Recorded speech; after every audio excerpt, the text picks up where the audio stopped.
Welcome to the Power Pit. My name's Tyler, and today I've got a special guest here named Mitch, who's a personal trainer that has been in the industry for over 10 years. He has worked at large corporate gyms. He even did a stint as a pro trainer and helped train some of the new trainers in Saskatoon, and he ran his own personal training studio here as well. He recently dove into the online fitness world, and that's where his focus has been for the last few months. So, Mitch, thank you for coming on the show today. Thanks for having me, Tyler. It's always a pleasure when I get to chat with you, man. Of course.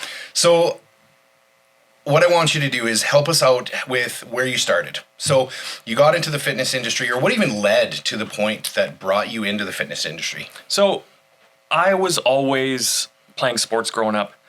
I played every sport imaginable, and working out was just sort of the way that you got to be better. You watch the pros, and they talk about how working out and strength training, improving their athleticism was how they upped their game. So I had been working out, just dabbling in it, never consistently, since I was like a teenager, like a young teenager, probably 13, 14. I never got actually serious about it until just after university. In university, I had a couple workout buddies that we weren't super consistent. We would work out 3 times in 1 week, and then we would skip 2 weeks altogether. And so, as is so common, right? Exactly. And you're not going to get results like that. But it sort of introduced me and made me sort of fall in love with it. Yeah. And then after university, after graduating, my life slowed down a little bit more, which gave me more time to be more consistent.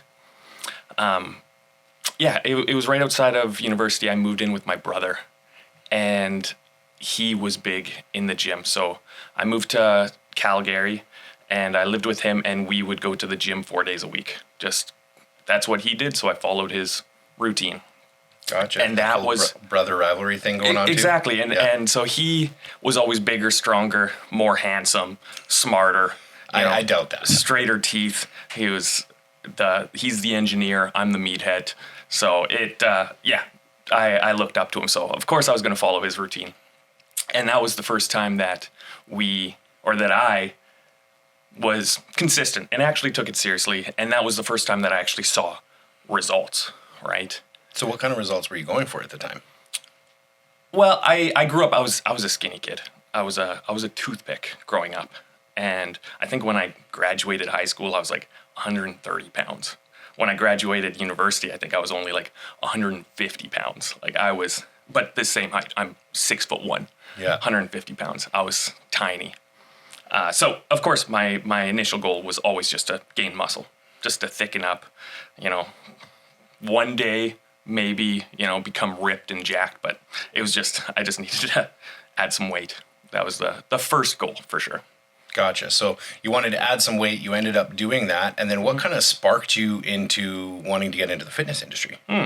So after university, I was working just at a hotel, and I decided I should probably do something with my degree. Mm-hmm. I graduated kinesiology here in Saskatoon, and so I applied at Good Life, and I applied actually as the sales rep, the person selling the memberships. Yep. Because, I started working out, but I didn't think that I knew enough to be a trainer. I was actually certified as a trainer at the time because I got it through university. Yep. But just going through my head, I wasn't qualified, which is crazy because there's so many unqualified people doing so many jobs, especially in the fitness world. There's so many unqualified people, but just the way my mind works, I didn't think that I was qualified, so I applied to be the salesperson selling memberships, and I did that for, it probably wasn't even 2 months, and I saw, this is going to sound terrible because I got into the fitness industry for the wrong reason, but I stayed in it for the right reasons. I saw how shitty some of the trainers were that I was just like, okay, I can't be worse than that. So I told the manager, I was just like, okay, I think I need to switch gears and go to the training side of it. And so I interviewed to become a trainer and got it, and then the rest is history. That was like 11 years ago. Yeah. So all of that built together. Like you said, you got into it for the wrong reasons, but Absolutely. stayed for the right reasons. And I want to touch on that a little bit because I agree there is, the fitness industry in some ways that lower barrier of entry is great because it gives some people who might not necessarily have a chance to really flex their muscles, so to speak, their proverbial muscles, to get out there and do something they're passionate about and love. But on the flip side, you end up with people who don't take continued education, don't learn, don't grow, and are, like you said, shitty trainers. So what, how did you find your knowledge helped elevate you above those trainers? Well, first of all, like you said it perfectly. That was actually the reason why I wanted to become the canfitpro trainer. Like training the young people who wanted to be trainers, educating them, was because I saw, like, I didn't have the confidence in myself. So I wanted to make sure these new people did have the confidence before they ever even had a client to do their job and do a good job of it. That was sort of the reason why I went into it. But as far as knowledge, I'm huge on learning, self-improvement. I always have been. So when I started at Good Life as a trainer, actually, I highly recommend any new trainers work at a huge commercial gym, because having that many other trainers, I think at my time that we probably had like 15 to 20 trainers. I don't know if it varied when you were there too, but having that many different trainers to learn from, to watch, to copy if you really liked what they were doing, it improved my experience, my knowledge, my like everything just so fast. Instead of, like, I can't imagine coming into the fitness world and not being around other trainers and having to figure it all out by yourself. I just can't imagine that. So being able to see the other people, see what works, see what they do with their clients, that helped me immensely for the first several years of my career, for sure. Yeah, and I think that's a good thing to point, because I know a lot of times, I ended up taking that CanFitPro pro trainer position for the exact same reason, and that's why I'm doing it now, was because I saw the same things. But in all my courses, that's one of the things I tell those trainers is it's like, I recommend it. I don't care what gym it is, get started and see what it's like, preferably one with other trainers that have some experience, because exactly what you said, it's like you can bounce ideas off of these other trainers, and you can also find, like you said, there are some that aren't necessarily great, but you can learn what not to do, or what, like, how you 100%. want to differentiate yourself from it. But then you also can look up, and it's like, if you've got a thing with a client that they're like, oh, I really don't understand why, the left knee keeps caving in, right? Like, when they're doing this, if you can't figure it out and you've tried all the regular things, you can go to one of these others that either have a kin degree or don't, but have the practical experience to be like, oh, it actually could be this instead of that. And then you blow your client's mind, because they're like, whoa, no one's been able to fix it. But because you had that team behind you, I think is one of the best things, and it just really prepares you to go out onto your own. I absolutely agree. There were so many sessions where I would finish with my client and I would immediately go to one of the older, more experienced trainers, and I would have questions for them. Like, this came up in the session, what should I have done? This came up in the session, what should I have done? And that helped me immensely, just to be able to have that, like, immediate feedback, instead of, if I was in a studio by myself, I would go home and I would have to, like, research it. I would have to look online, that sort of stuff. But just having somebody that I can go and immediately talk to about this stuff was super helpful. Absolutely. And I think that's something important, even for our viewers to pay attention to, is if they're new trainers and they're trying to do it on their own, is one, look at it, but two, if they don't, find some mentors in the community that have done it and have some experience, or maybe own a studio or something that you have that to bounce ideas around. Because I know even now I still do. I go into, like, I've got online communities that I'll throw questions in if I have something come up, so I can at least connect with that. Plus the connections I've made over the years. There's a lot of trainers I'll call up or text and just be like, hey, no, I ran across this. Have you ever ran across this too? Just to bounce those ideas. Because I think like they say, iron sharpens iron, right? So, like, the more you can get into those situations, the better off you're going to be. So I think that, so obviously that's where why you started being a pro trainer.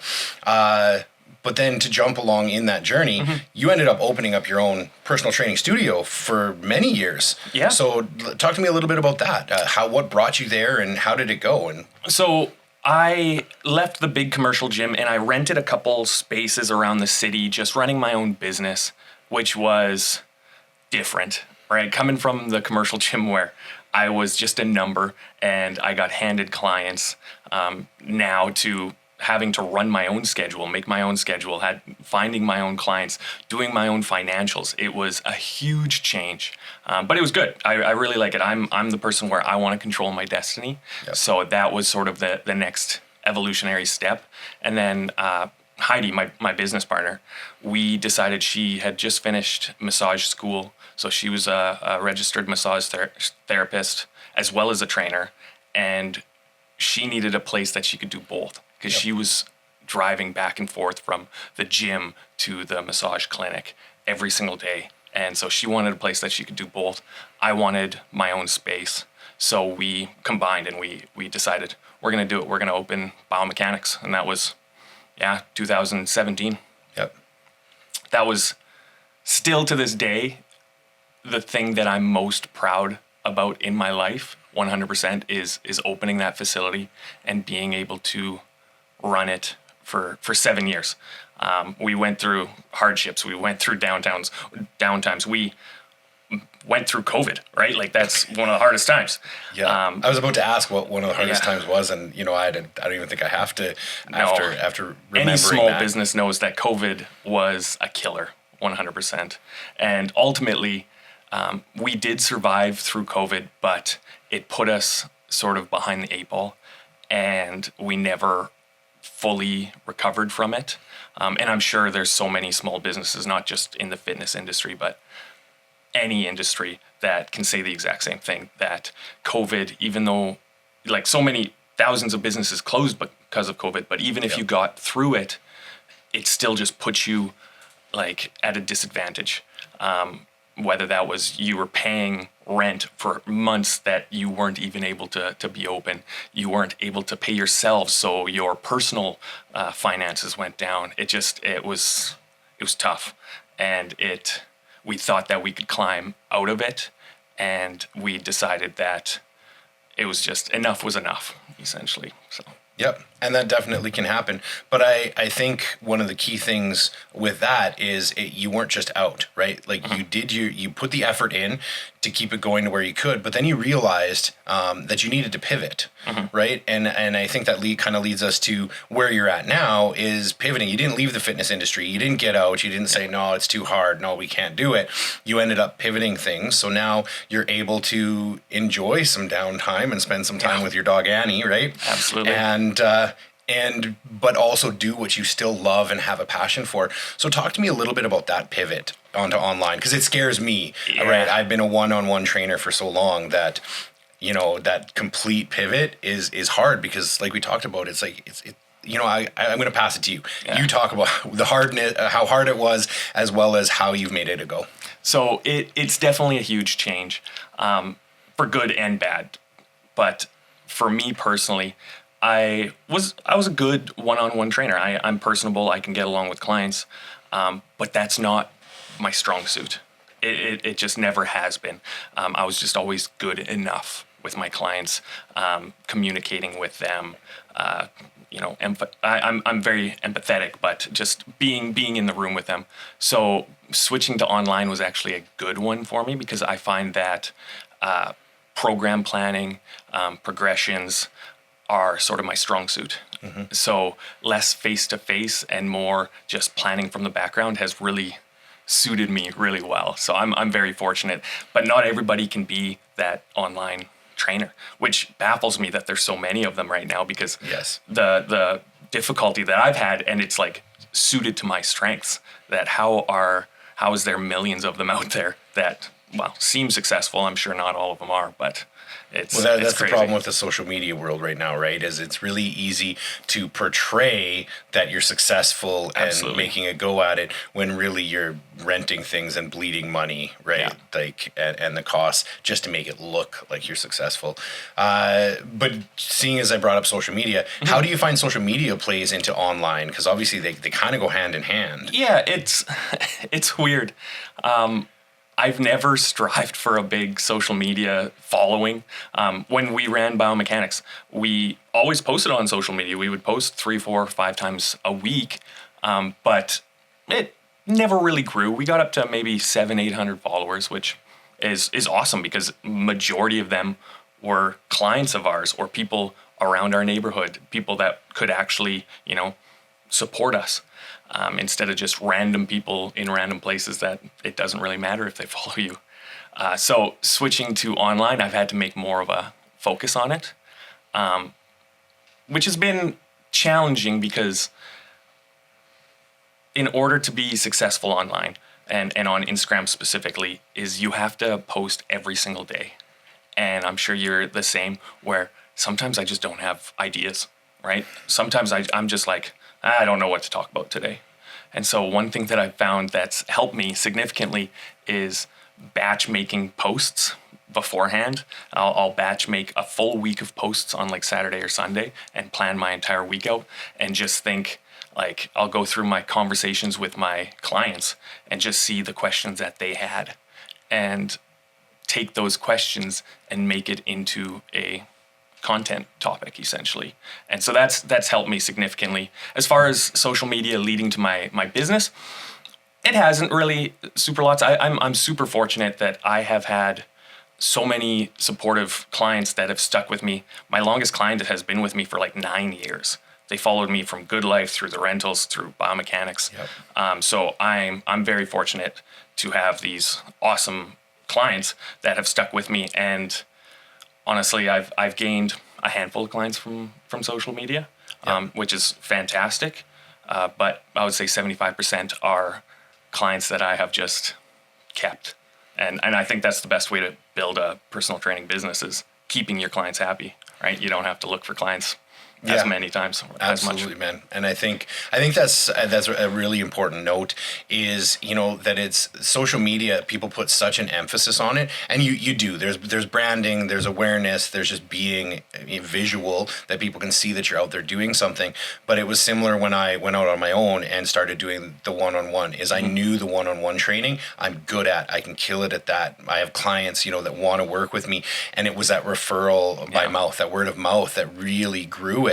And it sounds like that's kind of the same situation you are. And that's where to any, future trainers or people that are just starting out, I think it's important to note that it's you want to build up your knowledge and your reputation before just going on, because it doesn't matter how many paid ads you do. It doesn't matter how much, like how many posts you put up. Just because you have 5,000 10K followers doesn't mean it's going to turn into business. I know I found that as well is it's you want that real engagement which I think comes from more that referrals, your skill level, that being able to give results to your clients that then they come back to you and fuel that business. That's 100%. I completely agree. I can honestly say that my social media has, given me maybe 10% of my revenue. Since I started online, social media has given me, probably 10% of my revenue, but I'm making more money just from keeping my clients happy, getting referrals from them for friends that they think could benefit from it, their significant others, their kids, right? That's where the majority of my business comes from, is just keeping my clients happy and telling them to think about who else can I make happy. Awesome, man. Yeah, it sounds like you're doing really good diving into the online side of things there. I want to take a pivot back here just a little bit, and I want to talk a little bit more about you and yourself. So I know you said you got started with sports, and I know you still work out. Talk to me a little bit, like, what are your personal goals? Like, what makes Mitch tick? So I'm a little unique in that I really crave routine. I need routine. Essentially, like, all of my days are the exact same right now, which is so fantastic for me. I wake up at the exact same time. I eat breakfast at the exact same time. I eat the same things for breakfast and lunch and most suppers. I'm just a guy who likes routine. So working out is just part of my routine. I'm not a guy who sets big goals. I'm not somebody who, I need to deadlift this. I need to gain this much weight. I need to look like this.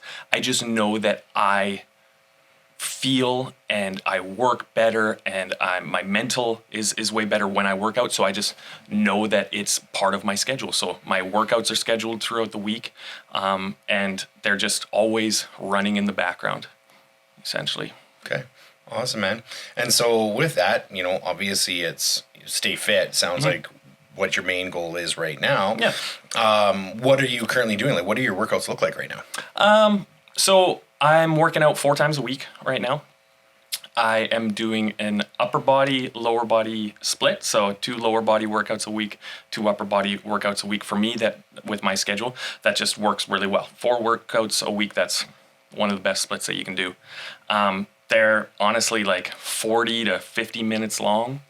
I split my workouts I have a home gym in my basement, which is fantastic. You've helped set some of it up, but I have my squat rack. I have a cable machine now. I have my dumbbells. I have everything that I could ever want in my basement. So half of my workouts are down there, and the other half is I have a membership at Rise Strength Lab.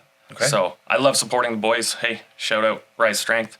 Yeah, awesome culture. So I go there for half my workouts just because sometimes it's nice to get out of the house. So. Yep. Okay. Awesome, man. And, I mentioned it earlier. You've got a dog, right? Her name's Annie. Tell us a little bit about Annie.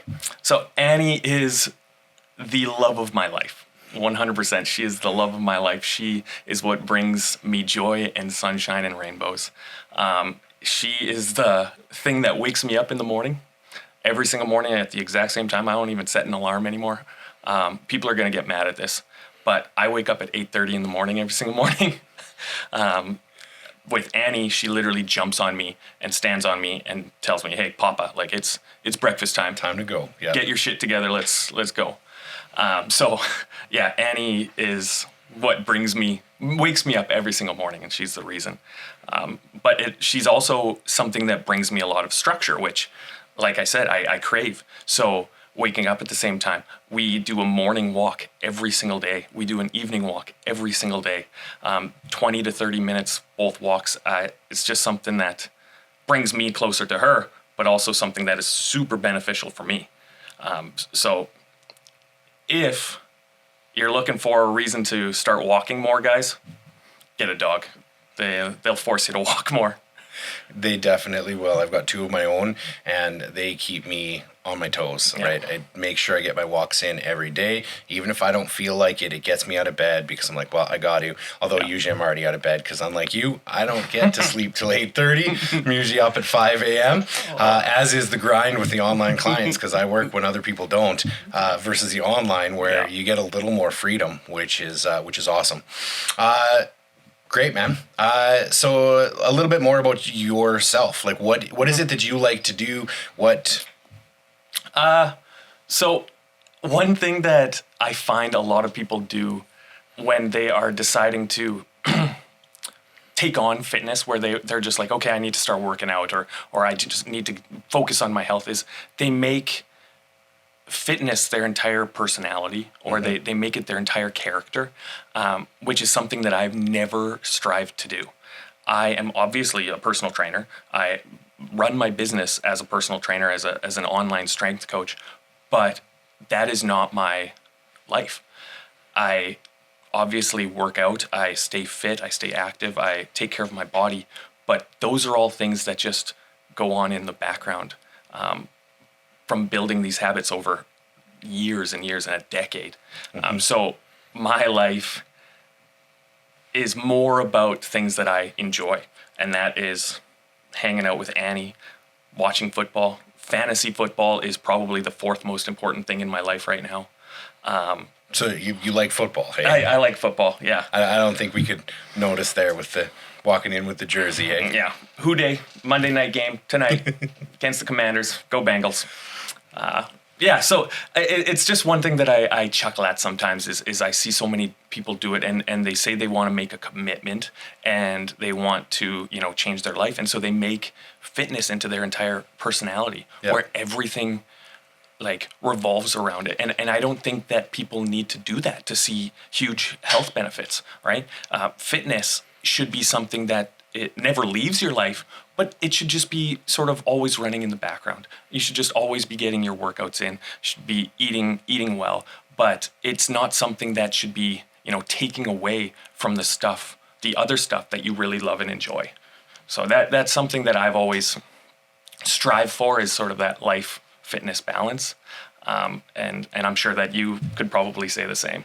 Yeah, I think that's a really important thing for people to note, or to pay attention to, because I've seen it too, where all of a sudden it's just fitness becomes their absolute identity. And I'm not knocking that, but I have to relate it to where things that I went through, right? So I come from a background of mental health and addiction, and fitness was something that helped me get through that. And I see that sometimes where people talk about how it helped them get through, but then that just becomes their complete identity.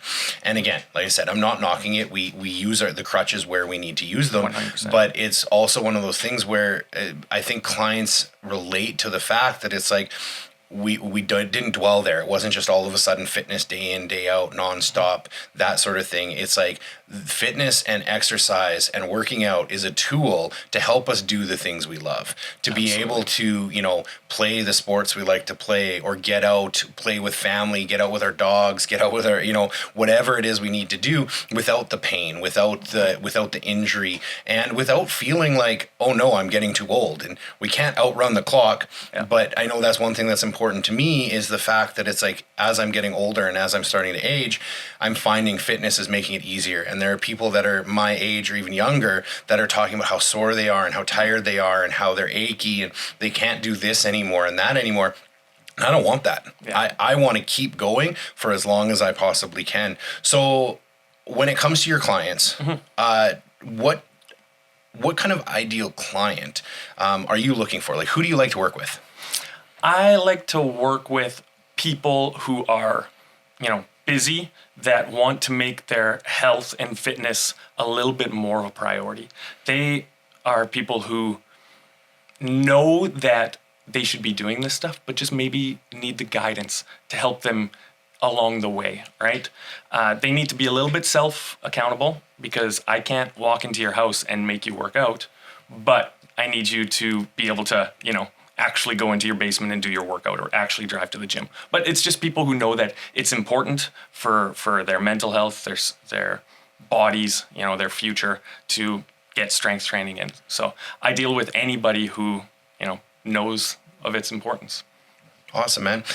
Can you tell us about, a client that pops into your mind that has reached a goal or has overcome something? You don't have to share specific names or anything, but just a little story on what they went through and how you helped them. So I'm going to drop their name because it's my dad. Yeah, it's my dad. He never exercised. He never strength trained his entire life. He is now 65. So he started strength training about 7 years ago. And he was a wrench pusher all his entire life. He was a heavy-duty mechanic underground. So, of course, crippled hands, his knees, his back were shot, just a lot of pain, a lot of mobility issues. And once he retired, he decided that he was going to start working out with me. And the turnaround for him, like I said, he's 65 now, and he is doing all of the work in their backyard. He is digging trenches for their sprinklers. He is unstoppable now. His mobility has improved, and he's told me several times that he is so proud and so happy that he started. And I think it's such an important message that he started when he was 58 years old, right? He had just retired, and now 7 years later, he is almost pain-free, right? That is awesome. Moving better than he ever has. So if you are thinking that it's too late for you, it's never too late. never too late to start. You can always see benefits from it. Like, start strength training, start focusing on your health and fitness, because it will make a world of difference no matter what age you are. Absolutely. I love that message, man. And with that, I think we'll wrap it up right here, and we'll just go. How do people get a hold of you? How do they contact you? What's the best way? Easiest way is on Instagram. I am at MG Strength Coach. Super easy to find. I have an intake form right on my bio. If you are looking to work with me, you can either send me a DM or just fill in that intake form. I'm currently working on a website, so hopefully that gets up soon. But yeah, just reach out on Instagram. If you can't find me, ask Tyler. Yeah, I can definitely connect you.